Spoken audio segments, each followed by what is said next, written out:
PTI आके join नहीं करनी कि वो पाकिस्तान तहरीक इंसाफ के लिए इस तरह की कैंपेन ज्वाइन कर रहे हो। जाहिर उन्होंने ट्रंप एडमिनिस्ट्रेशन के साथ उनकी कैबिनेट में काम करना है, तो उस लिहाज से उनको इस बारे में गो अहेड है, ग्रीन सिग्नल है, इसी वजह से वो ये सारा माहौल बना रहे हैं। और अब तो बात काफी आगे बढ़ चुकी है। देखिए, अब तो वो यूएस एम्बेसी को अगर इंगेज कर रहे हैं, पाकिस्तान की एम्बेसी को इंगेज कर रहे हैं, वो आईएमएफ को टैग कर रहे हैं, वो हमें नजर आता है यूएस एड प्रोग्राम को टैग कर रहे होते हैं, वो इलॉन मस्क को अगर टैग कर रहे हैं। तो अब ये बात एक जाती एक राय हल्की फुल्की से निकलकर आगे निकल चुकी है।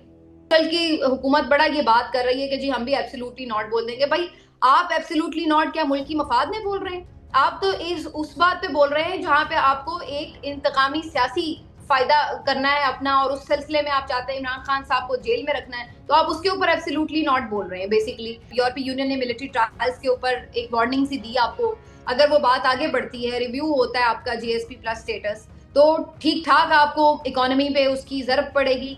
7-8 अरब डॉलर सालाना आपको जो है उसका नुकसान होगा।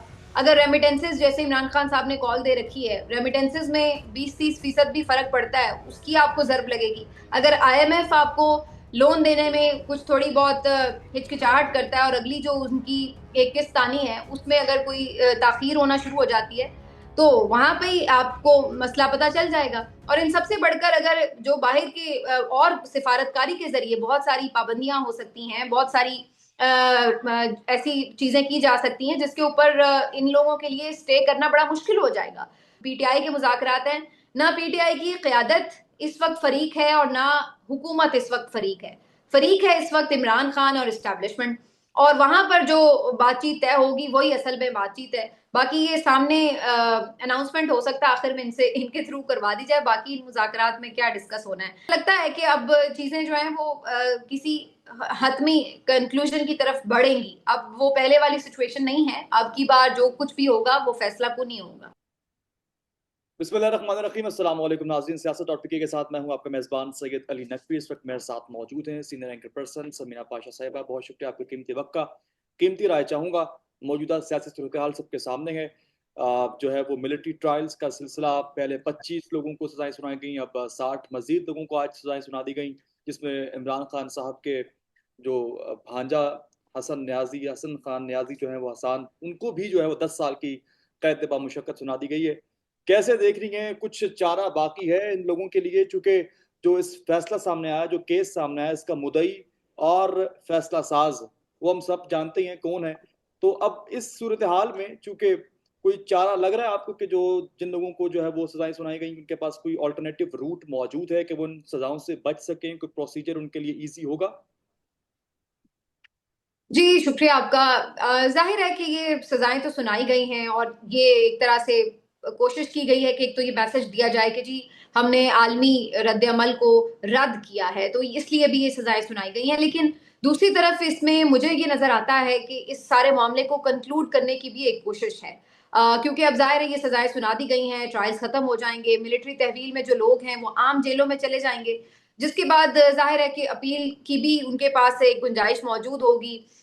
विद इन मिलिट्री ट्रायल्स भी वो यानी करेंगे अपील, और उसके अलावा हाई कोर्ट्स और सुप्रीम कोर्ट्स तक भी जा सकते हैं, तो वो जाहिर है कि उनके पास ये ऑप्शन भी मौजूद होगा। तो जहां तक ये बात है कि उनके पास कोई ऑप्शन है, तो बिल्कुल है। और जहां जैसी सजाएं सुनाई गई हैं, अभी तक तो कोई जजमेंट भी सामने नहीं आई जिसके थ्रू हमें पता चल जाए कि जनाब ये इसमें शवाहिद थे और इन कवानीन के तहत उन्हें सजाएं सुनाई गई हैं।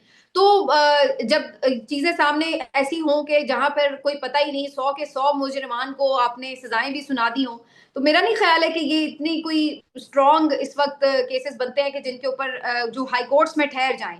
इसकी प्रोसिक्यूशन जब आगे चल के होगी, बात खुलेगी, बंद कमरे के ये ट्रायल थे, तो इनमें बहुत सारी गलतियां और खामियां हो सकती हैं जिनको आगे चलकर अपील में उड़ाया जा सकता है। मेरे नजदीक ये जो लोग आज डयाला जेल और दीगर जेलों में जाएंगे यहाँ से सजाएं सुनने के बाद, उनके लिए शायद बेहतर आगे रास्ते खुलने का इम्कान मौजूद है। अच्छा, ये बात कितनी इंपॉर्टेंट है कि जब भी सजाएं सुनाई जाती हैं, जिन लोगों को मुर्तकब ठहराया जाता है इस जुर्म का, तो उसके लिए बड़ा ज़रूरी है कि लाइक अभी हमने देखा कि जो लोग भी इस मिलिट्री ट्रायल के लिए मिलिट्री कोर्ट्स में जिनके नाम दिए गए, सभी को सजाएं सुनाई गई। मतलब किसी को भी बेगुनाह करार नहीं दिया गया। लाइक कोई तो ऑप्शन होता, कोई एक बंदा तो इस चीज़ में जो है वो हम उसको कंसिडर करते हैं, या मिलिट्री कोर्ट की तरफ से कंसिडर किया जाता कि यार ये नहीं है, इस चीज का मुर्तकिब, लेकिन सभी को कोई ना कोई एक स्पेसिफिक ड्यूरेशन के लिए उसको सजा सुना दी गई, जबकि कोई शवाहिद या कोई शिक भी प्रॉपर तौर पर जो है वो प्रोमिनेंट तरीके से वाज़ेह तौर पर नहीं सामने आ सकी है। जी, जैसे मैंने कहा कि जहाँ पे मिलिट्री ट्रायल्स के ऊपर बहुत सारे सवालात हैं, उनमें ये सवाल भी शामिल हैं। एक सवाल तो यही है कि इसका आईनी और कानूनी जवाज़ क्या है, हैसियत क्या है? फिर ये भी कि 9 मई में हज़ारों मुल्ज़िमान पकड़े गए थे, लेकिन 105 को ही क्यों मिलिट्री ट्रायल्स के लिए मुंतखब किया गया? फिर ये भी कि ये बंद कमरे में ट्रायल हुए, तो इनकी शफ़ाफ़ियत पर सवाल हैं। फिर ये भी कि सब के सब ही कैसे मुजरिम साबित हो गए? क्या एक भी उनमें से गुनाहगार ऐसा नहीं था जो बेगुनाह साबित होता? फिर ये भी कि क्यों किसी को 10 साल और क्यों किसी को 1.5 साल और क्यों किसी को 2 साल सजा सुनाई गई। जाहिर है कि जब आप ये सजाएं सुनाते हैं और ये तयन करते हैं कि इसको 10 साल मिलनी है, इसको 5 साल मिलनी है, तो उसकी कोई वजूहात होनी चाहिए, कोई कानूनी वजूहात होनी चाहिए, शवाहिद की बुनियाद पर कोई वजूहात होनी चाहिए। तो ये सारी चीजें भी एब्सेंट हैं। तो इन तमाम वजूहात की बिना पर ही जो मिलिट्री ट्रायल्स हैं दुनिया भर में, उनके ऊपर क्वेश्चंस उठाए जाते हैं और इसीलिए अब दुनिया से ये तकरीबन मतरूक हो चुके हैं। जहां तक ये बात है कि इन मुजरिमान में तो बिल्कुल ये जो हमने अभी सारी चीजें डिस्कस की हैं, आगे जब ये अपील में जाएंगे मामला, तो जाहिर है कि यहाँ पर मुलजमान को इनका फायदा होगा। अच्छा, अब चूंकि हमने देखा कि 25 और फिर अब 60 का फिगर सामने आया जिनको सजाएं सुनाई गई, अब इसके बाद ये भी गुमान जाहिर हो रहा, कहा जा रहा हुकूमत की तरफ से कि खान साहब का भी मिलिट्री कोर्ट में ही ट्रायल होना चाहिए। क्या लगता है कितने इम्कानात है कि खान साहब का मिलिट्री कोर्ट में ट्रायल मुमकिन हो सकेगा या नहीं होगा? नहीं, बिल्कुल इसका कोई इम्कान नहीं है। इवन जब सब कुछ नॉर्मल चल रहा था, सब चीजें हुकूमत के हाथ में थी, मुझे तब भी कभी नहीं लगा था कि इमरान खान साहब का मिलिट्री ट्रायल होगा। अब तो बिल्कुल ही वो हालात नहीं रह गए, क्योंकि अब तो इंटरनेशनली बहुत प्रेशर आ गया इमरान खान साहब की रिहाई के लिए भी, और जो मिलिट्री ट्रायल्स हैं उनके खिलाफ भी यूरोपीय यूनियन का, बरतानिया का, अमेरिका का स्टेटमेंट आ चुका है। तो ऐसे में बिल्कुल भी एक नया, जो ऑलरेडी ट्रायल किए वो गले पड़े हुए हैं, तो जो नया सिरे से कोई और ट्रायल करना, तो बिल्कुल मुझे इसका कोई 0% ही चांस लगता है। इमरान खान साहब का मिलिट्री ट्रायल तो हरगिज नहीं करेंगे। अलबत्ता ये जरूर कोशिश हो रही है कि इमरान खान साहब को मना लिया जाए, कोई अपनी टर्म्स एंड कंडीशंस के ऊपर कुछ उनसे रियायत मिल जाए, ताकि आगे मामलात को बढ़ाया जा सके। क्योंकि देखिए, खान साहब को मजीद इस जेल में रखना शायद इस हुकूमत के लिए अब उस तरह आसान नहीं है जैसे कुछ अरसा पहले तक था। तो अब ये चीजें जो है, अब ये मामला दूसरी तरफ जाएंगे। अब ये मामला टाइट होने की तरफ नहीं, बल्कि रिलीफ की तरफ जाते नजर आएंगे आइंदा आने वाले दिनों में। क्योंकि ये बात बिल्कुल बजा है, बिल्कुल बिलाशुबा दुरुस्त है कि खान साहब जैसा लीडर जो है वो इस वक्त कितनी मकबूलियत रखता है, लेकिन ट्रायल इससे कबल ऐसा कभी पहले हुआ भी नहीं मिलिट्री कोर्ट में। लेकिन कहा जाता है अपोजिशन की तरफ से या हुकूमत की तरफ से कि जो कि चाह रहे हैं कि मतलब ट्रायल हो मिलिट्री कोर्ट में, कि खान साहब की रहनुमाई में जो काम हुए 9 मई जैसा वाक्य जो हुआ वो इससे कबल किसी ने नहीं किया, तो इस बिना पर हो भी सकता है। नहीं, देखिए, जैसे मैंने पहले कहा कि इसका इम्कान अब नहीं है। हालात वाकयात बिल्कुल मुख्तलिफ अंदाज में अब बढ़ चुके हैं आगे। और जहां तक ये बात है कि ये 9 मई किसने किया, तो जहां पर स्टेट की एक पोजीशन है, वहां पर इमरान खान और पीटीआई की एक दूसरी पोजीशन है। इसी वजह से इमरान खान साहब का ये मुतालबा है कि इसके ऊपर एक फेयर इन्वेस्टिगेशन के लिए जुडिशल कमीशन तश्कील दिया जाए, जो मुज़ाकरात में उन्होंने रखा भी है। और इस बात के इम्कान है कि आगे चल के हो सकता है कि कोई कमीशन बन जाए, क्योंकि इसमें जाहिर सी बात है, जहां पे आप इमरान खान साहब की बात को रिगार्ड कर रहे होंगे कि मुतालबा है, तो वहीं पे इसका मतलब यही होगा कि स्टेट भी ये चाह रही है कि जी ठीक है, एक फेयर इन्वेस्टिगेशन अगर डिमांड की जा रही है, तो मेरा ख्याल है ऐसा हो सकता है, ये पॉसिबल भी है, इसमें कोई मुजायका भी नहीं है। लेकिन मुझे इसकी कोई जैसे मैंने पहले कहा कि इम्कान नजर नहीं आता कि खान साहब का मिलिट्री ट्रायल हो। सही बैरूनी मुदाखलत की जो इस वक्त गहमा गहमी है, हम देख रहे हैं रिचर्ड ग्रैनल के जो बयान सामने आए। पहले तो विर्द हुआ करता था कि करनैल जर्नैल, और अब गरनैल गरनैल भी हो रहा है। कैसे देखती है सूरत हाल को? ये दबाव किस कदर पीटीआई के लिए मवाफिक साबित हो सकता है आगे आने वाले वक्त में? देखिए, पाकिस्तान तहरीक इंसाफ की जो ऑफिशियल हम देख रहे हैं पोजीशन, वो तो ये है कि वो अपने आप को एक सेफ डिस्टेंस पे रख रही है इस सारी तहरीक से, जो बैरूनी तौर पर पीटीआई के सोशल मीडिया पर हमें नजर आ रही है। पीटीआई की जो लीडरशिप है वो ये समझती है कि अगर कोई इमरान खान साहब की रिहाई पर, अगर कोई बुनियादी इंसानी हुकूक की खिलाफ वर्जियों पर, अगर कोई मुल्क में जारी जुल्म और बर्बरियत पर आवाज उठाता है, तो हम उसको वेलकम जरूर कहते हैं, लेकिन हम किसी को मुदाखलत का नहीं कह रहे और ना हमें किसी की मदद चाहिए। यही खान साहब का स्टेटमेंट है, यही पीटीआई ऑफिशियल का स्टेटमेंट है।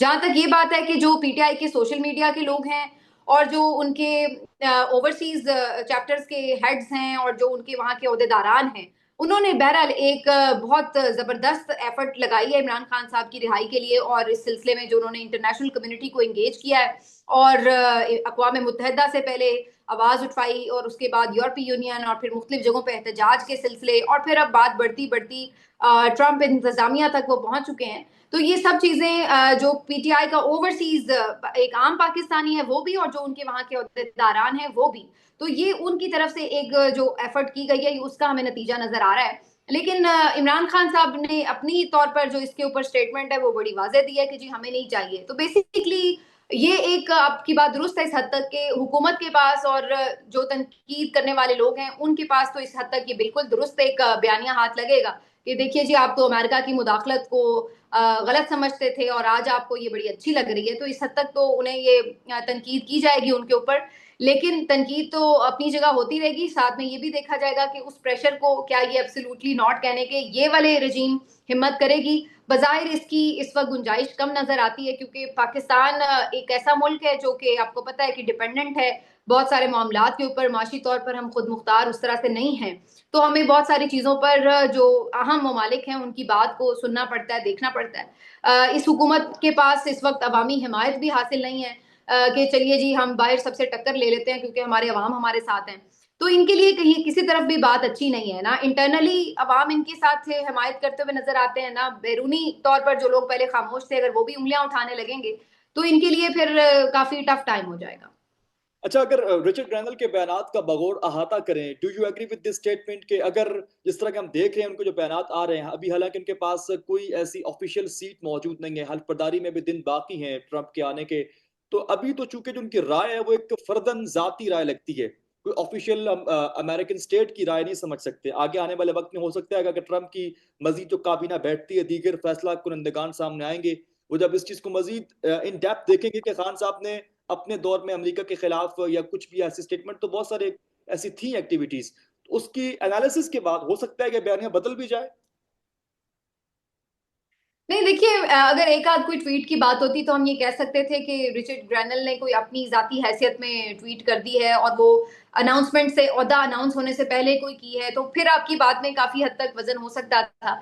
लेकिन जब डोनाल्ड ट्रंप की तरफ से उनको अपॉइंट कर दिया गया और फिर उसके बाद उन्होंने बाकायदा बेहतर पे एक सीरीज हम देख रहे हैं कि इमरान खान और पीटीआई के हक में वो ट्वीट्स कर रहे हैं, तो ये ऐसा मुमकिन नहीं है कि वो इसको बिल्कुल एडमिनिस्ट्रेशन से लाताल्लुकी के बावजूद भी अपने तौर पर ये सब कैंपेन चला रहे हों। उन्होंने कोई पीटीआई आके ज्वाइन नहीं करनी कि वो पाकिस्तान तहरीक इंसाफ के लिए इस तरह की कैंपेन ज्वाइन कर रहे हो। जाहिर उन्होंने ट्रंप एडमिनिस्ट्रेशन के साथ उनकी कैबिनेट में काम करना है, तो उस लिहाज से उनको इस बारे में गो अहेड है, ग्रीन सिग्नल है, इसी वजह से वो ये सारा माहौल बना रहे हैं।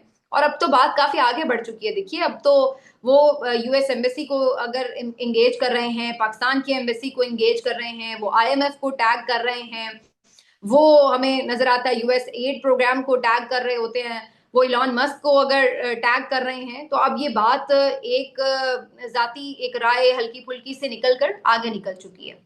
अच्छा, हमने जब लेटेस्ट उनका इंटरव्यू था जिसमें उन्होंने एक बार फिर से इस चीज की हिमायत की और कहा कि मैं खुले अल्फाज में इस चीज की हिमायत करता हूँ कि खान साहब की रिहाई होनी चाहिए, release and free Imran Khan.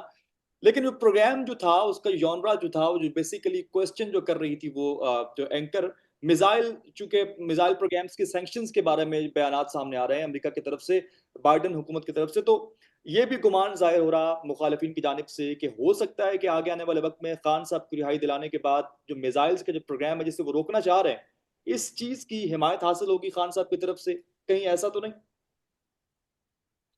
देखिए, ये काम तो जाते जाते जो बाइडन करके गए हैं, ये ट्रंप इंतजामिया का काम नहीं है, और ये एकदम से नहीं हुआ कि वो जा रहे हैं तो चलो जी वो करके चले गए। ये एक सिलसिला था जिसके ऊपर काम पहले भी हो चुका था, हो रहा था, बातचीत भी हो रही थी, और उसके बाद ये जो बाइडन की तरफ से ये जो 3 जो एंटिटीज थी या 4 एंटिटीज थी उनके ऊपर उन्होंने जो पाबंदियां लगाई थी, तो अब ट्रंप इंतजामिया इस मामले को कैसे लेकर चलती है, उसका क्या रिस्पॉन्स होता है, वो एक बिल्कुल डिफरेंट सिनेरियो होगा।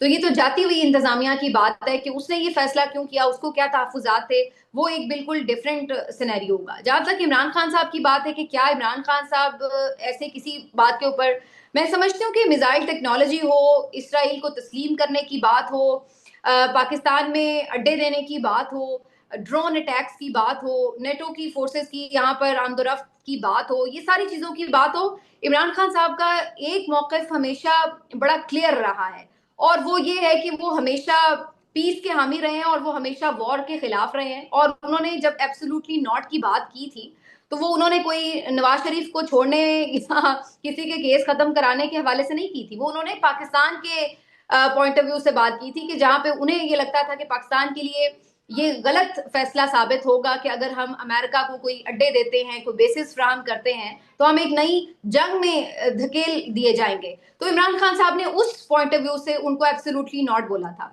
आजकल की हुकूमत बड़ा ये बात कर रही है कि जी हम भी एब्सोल्युटली नॉट बोल देंगे। भाई, आप एब्सोल्युटली नॉट क्या मुल्क की मफाद में बोल रहे हैं? आप तो इस उस बात पे बोल रहे हैं जहां पे आपको एक इंतकामी सियासी फायदा करना है अपना, और उस सिलसिले में आप चाहते हैं इमरान खान साहब को जेल में रखना है, तो आप उसके ऊपर एब्सोल्युटली नॉट बोल रहे हैं। बेसिकली इसमें पाकिस्तान का मफाद या वो वाला कोई सवाल नहीं है जो उस दौर में इमरान खान के सामने रखा गया था। तो ये आपकी सिर्फ एक छोटे आप कह लें कि स्पेक्ट्रम के ऊपर एब्सोल्युटली नॉट की बात है। वो जो इमरान खान साहब की बात थी वो एक बड़ा स्पेक्ट्रम था जिसमें वो पाकिस्तान की सिक्योरिटी से रिलेटेड क्वेश्चन के ऊपर एब्सोल्युटली नॉट बोल रहे थे। मेरा जाती तौर पर ख्याल है कि जितने भी ये सेंसिटिव इश्यूज हैं, भले वो वेस्ट को अच्छे लगे या बुरे लगे, लेकिन इमरान खान साहब इसके ऊपर वही नैरेटिव लेते हैं जो उनको लगता है कि वो पाकिस्तान के मफाद में होगा। वो उसमें कोई किसी के लिए कॉम्प्रोमाइज करने के लिए तैयार नहीं होंगे। इसलिए मैं ये बात कह सकती हूँ कि ये बहुत सारे सहाफी इस बात को अब रिपोर्ट कर चुके हैं कि इमरान खान साहब जब वजीर आजम थे तो उनको इसराइल को तस्लीम करने के हवाले से काफी दबाव था, लेकिन उन्होंने उस दबाव को, जो कि यहाँ की स्टैब्लिशमेंट की तरफ से भी था और बैरूनी तौर पर भी था, उन्होंने उसको मुस्तरद किया था। इसी तरह ड्रोन अटैक पर उन्होंने अगर एक स्टांस लिया था, बड़ा उनका सख्त स्टांस था, मौकिफ था, और अड्डे ना देने पे भी, तो ऐसी चीजों पे इमरान खान साहब दबाव नहीं लेते बैरूनी ममालिक का। अच्छा, अभी हमने गुज़श्ता रोज़ राना सनाउल्लाह का जो बयान सामने आया, आपने देखा होगा, आप ग़ालिबन सुना भी होगा कि डॉक्टर आफ़िया सिद्दीकी को उन्होंने रिलेट कर दिया इनके साथ, इनकी रिहाई के साथ। कैसे देखती हैं सिनेरियो को? इज़ दैट पॉसिबल कि जैसा कि उन्होंने कहा कि आफ़िया सिद्दीकी की रिहाई का मुतालबा कर देंगे अगर वो दबाव हम पर डालते हैं कि खान साहब को रिलीज़ किया? मुझे नहीं समझ में आया कि राना सनाउल्लाह साहब ने इस मामले को उस मामले से कैसे जोड़ा है। या तो ये होता कि हमने कोई अमरीकी शहरी पकड़ा हुआ है, तो फिर हम कोई एक्सचेंज कर सकते थे कि भाई आप हमारा शहरी छोड़ दें, हम आपका शहरी छोड़ देते हैं। तो चलिए जी, कोई आपने बार्टर ट्रेड कर ली। लेकिन यहाँ पर तो एक डिफरेंट सिनेरियो है। इमरान खान साहब और आफिया सिद्दीकी साहब का तो साहिबा का तो कोई मवाजना नहीं है, और ना कोई दोनों के केसेस में मुमासलत है। मेरा नहीं ख्याल है कि ये कोई उन्होंने ऐसी कोई लॉजिकल बात की है कि जी आप उसके बदले में। लेकिन आफिया सिद्दीकी साहिबा की रिहाई होनी चाहिए अलग से, वो एक अलग बिल्कुल उसको सारी कौम भी सपोर्ट करेगी कि उनको बिल्कुल रिहा किया जाना चाहिए। बल्कि इस सिलसिले में तो इमरान खान साहब का भी यही मौकिफ था कि आफिया सिद्दीकी साहिबा की रिहाई होनी चाहिए। इस हुकूमत ने भी 2-3 मरतबा पहले भी ये बात की है, तो ये बात ठीक है कि उनकी इसके ऊपर जोर होना चाहिए। लेकिन उसको इस मौके के ऊपर यूज करना या इस तरह से कोई डील बनाने की कोशिश करना, पता नहीं इस हुकूमत को आदत ही है कि डीलें करनी है हर एक से, तो चलो अब कुछ ना कुछ हाथ में आ जाए तो चलो ये ऑफर कर दे। इसके बदले में शायद ये सोचते हो कि चले हमारे भी पास एक क्रेडिट आ जाएगा, देखे हमने आफिया सिद्दीकी को रिहा करवा लिया इस बदले में। लेकिन ये बात वैसे कोई लॉजिकल मुझे उस तरह से लगती इस लिहाज से नहीं है कि कोई कंपैरिजन नहीं है इस बात का। इस चीज़ को लेके खान साहब मेरे ख़्याल से ज़ाती तौर पे भी कहेंगे कि मैं कैद में रह लेता हूँ, आप उसको रिहा करा लो।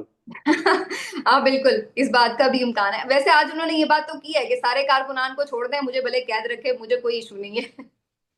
अच्छा, मुस्तकबिल करीब में और मुस्तकबिल बईद में कैसे देख रही हैं अमेरिकन हुकूमत, अमेरिकन जो नई काबीना आने वाली है ट्रंप की, उसकी जानिब से जो ये हमायत का जो मुतालबा सामने आ रहा है खान साहब से मुतालिक, ये किस हद तक जो है वो प्रेशर डाल सकते हैं हुकूमत पर? और हुकूमत पर प्रेशर आए तो हुकूमत के पास क्या स्ट्रैटेजी हो सकती है, क्या अपनानी चाहिए या क्या होगी आपके नज़दीक? देखिए, वैसे तो बहुत कह देना ही बाज़-औक़ात काफ़ी अंडर प्रेशर कर देता है आपको। और दूसरी बात ये कि अगर वो अमली तौर पर भी कुछ स्टेप्स लेने पर अगर मजबूर हो जाएँ, जैसे कि आपने खुद ही अभी रिचर्ड ग्रैनल का ज़िक्र किया था, तो उन्होंने जो ट्वीट में आईएमएफ को भी एक जगह पे टैग किया हुआ है।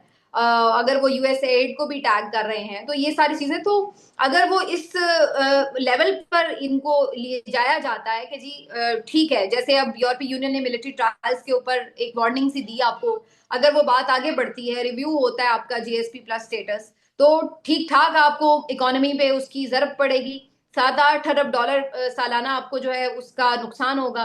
अगर रेमिटेंसेस, जैसे इमरान खान साहब ने कॉल दे रखी है, रेमिटेंसेस में 20-30% भी फर्क पड़ता है, उसकी आपको जर्ब लगेगी। अगर आईएमएफ आपको लोन देने में कुछ थोड़ी बहुत हिचकिचाहट करता है और अगली जो उनकी एक किस्त आनी है उसमें अगर कोई ताखीर होना शुरू हो जाती है, तो वहां पे ही आपको मसला पता चल जाएगा। और इन सबसे बढ़कर अगर जो बाहर के और सिफारतकारी के जरिए बहुत सारी पाबंदियां हो सकती हैं, बहुत सारी ऐसी चीजें की जा सकती हैं जिसके ऊपर इन लोगों के लिए स्टे करना बड़ा मुश्किल हो जाएगा। तो ये मेरा ख्याल है कि अगर अभी से मामलात को निगोशिएट करके चीजों को बेहतरी की तरफ ले जाया जाए तो फिर भी एक ऑप्शन है, लेकिन अगर ये बात आगे बढ़ती है तो मेरे ख्याल से फिर जिस तरह का एक ट्रंप का माइंडसेट है, जो उनकी टीम का एक माइंडसेट है, उसमें वो कह चुके हैं कि हम बड़ी टफ सिफारतकारी करते हैं, लोग हमें कहते हैं, क्योंकि हम चाहते हैं कि जो हम एक स्टांस ले रहे हैं उसके ऊपर फिर हम मौके पे खड़े भी हों और वो फिर हम बताते हैं कि हम खड़े हुए हैं।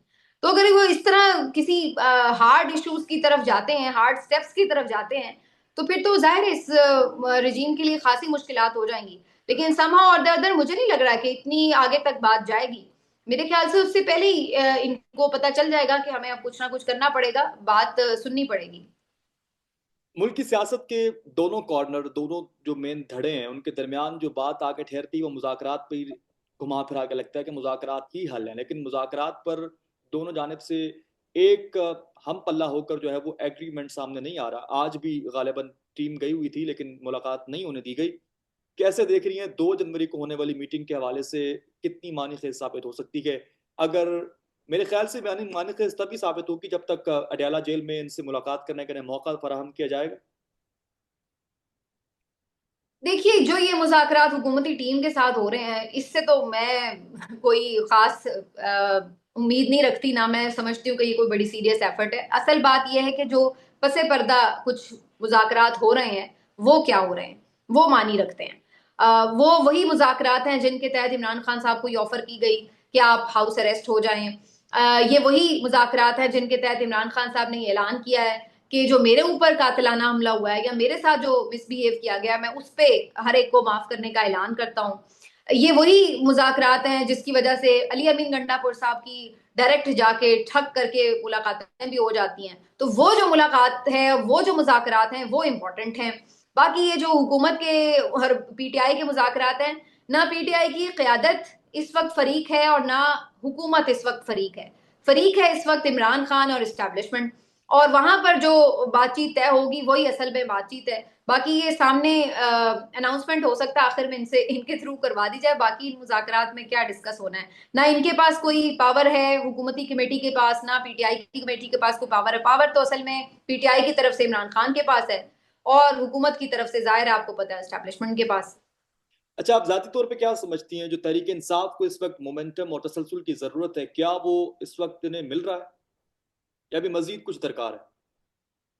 किस मोमेंटम की बात करें आप? जो पीटीआई के हक में आगे आने वाले वक्त में मामलात इनकी जानिब जाएं, क्योंकि मेन एजेंडा या मेन जो इनका मुतालबा है, जो मेन मकसद और मंशूर है, वो खान साहब की रिहाई है। अभी जो मौजूदा सूरत हाल बन चुकी है मुल्क में, और हमने देखा बैरूनी मुदाखलत को भी देखते हुए, सारी चीज़ें देखते हुए, इस वक्त मोमेंटम वो तसलसल जो ये चाह रहे थे वही मिल रहा है।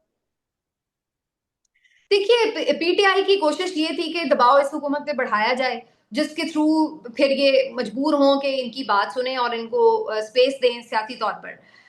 ये 2-3 तरीकों से हो सकता था कि अदालतों की तरफ से ऐसे फैसले आते जिसके बाद हुकूमत मजबूर होती, लेकिन उससे पहले ही हुकूमत ने अदालतों के पर काट दिए। दूसरा ऑप्शन हो सकता था कि अवाम इतनी बड़ी तादाद में निकल आए, हर गली कूचे में एहतजाज हो रहे हों, सूरत हाल इस तरह की हो जाए कि हुकूमत मजबूरन मुज़ाकरात की मेज़ पर बैठे और उनके मुतालबात सुने और मानने पे मजबूर हो जाए। लेकिन वो हमने देखा कि उन्होंने जिस तरीके से 26 नवंबर का वाक़या हुआ और ये वो एहतजाज को उन्होंने कुचल दिया। उसके बाद अब ये जो अंदरूनी तौर पर एक प्रेशर बिल्डअप हो सकता था, उसको तो इन्होंने काफ़ी हद तक आप कह सकते हैं काबू कर लिया हुकूमत ने। लेकिन जो इंटरनेशनली प्रेशर बिल्ड हुआ है, ज़ाहिर है इसकी वजह से ज़रूर ये मुज़ाकरात की मेज़ पर बैठने पर रज़ामंद भी हुए हैं, मजबूर भी हुए हैं। और अब इनको ज़ाहिर है कि इसके ऊपर कुछ करना भी पड़ेगा। तो ये इस तरह से इसको मैं तो एनालाइज़ कर सकती हूँ। खुलासतन आखिर में इस चीज़ का अहाता करते हुए, जायज़ा लेते हुए बताइए कि क्या लग रहा है आपको कि मतलब कितने अरसे के अंदर रिहाई मुमकिन हो सकती है आपके मुताबिक? मैं तो वैसे कोई टाइम फ्रेम देने के हक में नहीं होती कि इस वक़्त हो जाएगी या उस वक़्त हो जाएगी। लेकिन मुझे लगता है कि अब चीजें जो हैं वो किसी हतमी कंक्लूजन की तरफ बढ़ेंगी। अब वो पहले वाली सिचुएशन नहीं है। अब की बार जो कुछ भी होगा वो फैसला को नहीं होगा। पाकिस्तान में इस वक्त सबसे बड़ा मसला बोलने का है। पाकिस्तान में बोलने नहीं दिया जाता, जुबानें खींच ली जाती हैं, डर है, खौफ है, टेरर है। पाकिस्तान का मीडिया मुकम्मल तौर पर कंट्रोल्ड है, वेल मैनेज्ड है, एक मैसिव सेंसरशिप है। इसी तरह का दबाव पाकिस्तान में siyaset.pk भी फेस कर रहा है, जिसे पाकिस्तान भर में गुज़श्ता कई महीनों से मावरा आइन, मावरा कवानीन मुकम्मल तौर पर बंद कर दिया गया है, मुकम्मल तौर पर बैन कर दिया गया है। siyaset.pk की नशरियात को लिमिटेड करके पाकिस्तान में छोड़ दिया गया है। तमाम तर कानूनी मुआवजे के ऊपर आवाज उठाई गई, दस्तक दी गई, लेकिन हर तरफ से खामोशी है, सन्नाटा है, कहीं पर कोई सुनवाई नहीं है, कोई सुनने को तैयार नहीं है। लेकिन इसका हल क्या है? क्या खामोश हो जाएं? क्या सवाल ना करें? क्या मालूमात आप तक ना पहुंचाएं? क्या इंफॉर्मेशन आप तक ना पहुंचाएं? मालूमात भी पहुंचेगी, इंफॉर्मेशन भी पहुंचेगी, सवालात भी उठेंगे, लेकिन अब आपने रोल प्ले करना है, आपने अपना किरदार अदा करना है। और छोटा सा एक प्रोसीजर है, प्रोसेस है, उसके बाद आप अपना किरदार अदा करें और हमारी मदद करें। पहले आपने यह करना है कि हमारे यूट्यूब चैनल को सब्सक्राइब करना है, उसके बाद ज्वाइन के बटन के ऊपर जाना है, क्लिक करके हमारा मेंबर बनना है। या फिर दूसरा ऑप्शन यह है कि आपने वीडियो की डिस्क्रिप्शन में जाना है, वहां पर पैट्रियन का लिंक मौजूद होगा, उस लिंक के ऊपर क्लिक करें और हमें सपोर्ट करें, हमारा हिस्सा बने, हमारी ताकत बने। ख्याल रखिएगा। अल्लाह हाफिज।